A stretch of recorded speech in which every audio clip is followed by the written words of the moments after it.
Mesdames et messieurs, merci pour vos suffrages renouvelés à nos éditions d'information. À voir.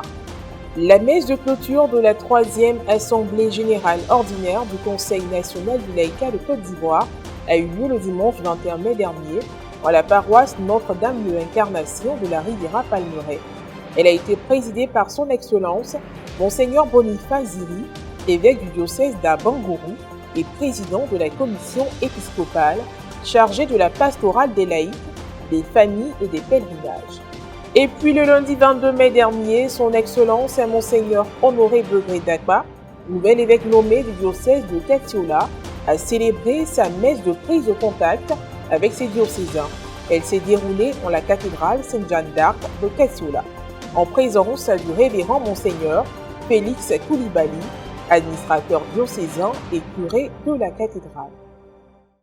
Le dimanche 21 mai dernier, les responsables et membres du Conseil national du laïcat de Côte d'Ivoire, réunis autour de son Excellence Monseigneur Boniface Ziri, évêque du diocèse d'Abangourou et président de la commission épiscopale chargée de la pastorale des laïcs, des familles et des pèlerinages, ont rendu grâce à Dieu pour le bon déroulement de leur 3e Assemblée générale ordinaire. C'était au cours d'une messe célébrée en la paroisse Notre-Dame de l'Incarnation de la Riviera Palmeraie, en présence de leurs aumôniers diocésains. Un reportage signé Frédéric Monet et Morel Potsi. Archidiocèse d'Abidjan, paroisse Notre-Dame de l'Incarnation de la Riviera Palmeraie.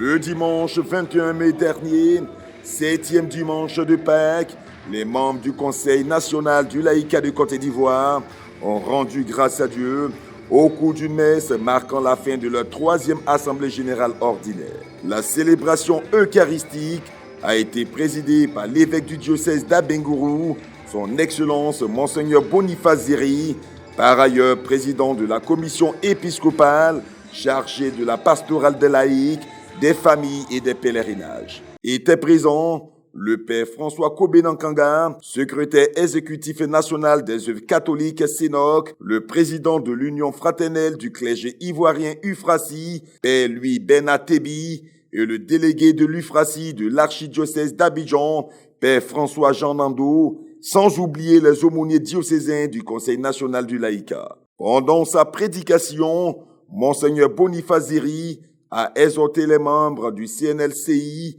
à travailler davantage. Il a aussi encouragé les femmes relativement à leur mission dans l'Église et a mis l'accent sur la prière qui doit être au centre de la vie du chrétien. Dans l'Église d'hier comme celle d'aujourd'hui, les femmes ont un rôle essentiel à jouer. Toutes ces personnes sont réunies pour participer fidèlement à la prière. Jésus est monté, ils partent et ils rejoignent la Vierge Marie dans la chambre haute au Cénacle et là, ils vont jeûner et prier. Autre point important de la célébration, le compte-rendu des travaux fait par la secrétaire du CNLCI, Madame Cynthia Oué. La présentation des différentes résolutions faites par le premier vice-président du CNLCI, Monsieur Ernest Yaobi. Au bureau des conseils diocésains d'informer largement la base afin qu'elle s'approprie le concept du laïcat, d'organiser des séances de formation doctrinale au profit de leurs membres et des laïcs, de trouver des stratégies pour une bonne collaboration entre la hiérarchie et les fidèles laïcs. Une photo de famille a mis un thème à cette célébration. L'Église de Côte d'Ivoire, par le canal de nos pères évêques, veulent un laïcat visible, crédible et audible, pour que ce laïcat soit le ferment de toute la communauté diocésaine. C'est juste une répétition que nous allons mettre véritablement en application. Je l'ai dit tout à l'heure au président du conseil que les prêtres seront longuement formés sur ce sujet pour que les laïcs puissent avoir leur place dans l'église.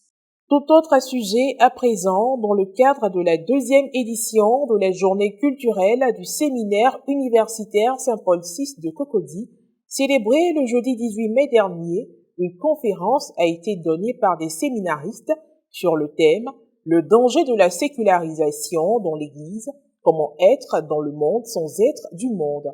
Reportage Charlène Quadio, Maria Bissier.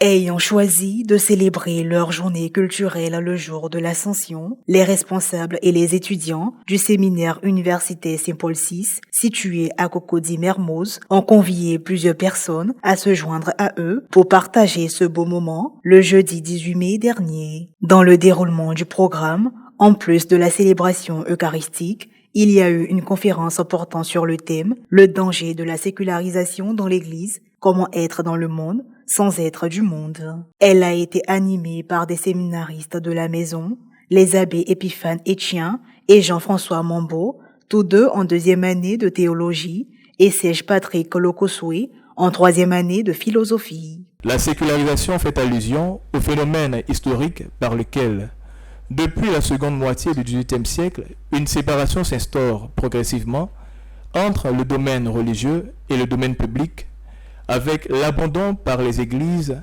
de certaines fonctions qu'elles occupaient et remplissaient dans la société civile et politique. Comme tous les phénomènes humains, la sécularisation ne peut être interprétée ni dans un sens entièrement positif, dans un sens entièrement négatif. C'est un phénomène ambigu qui ouvre de nouvelles possibilités à l'homme, mieux aux chrétiens et en même temps constitue un risque.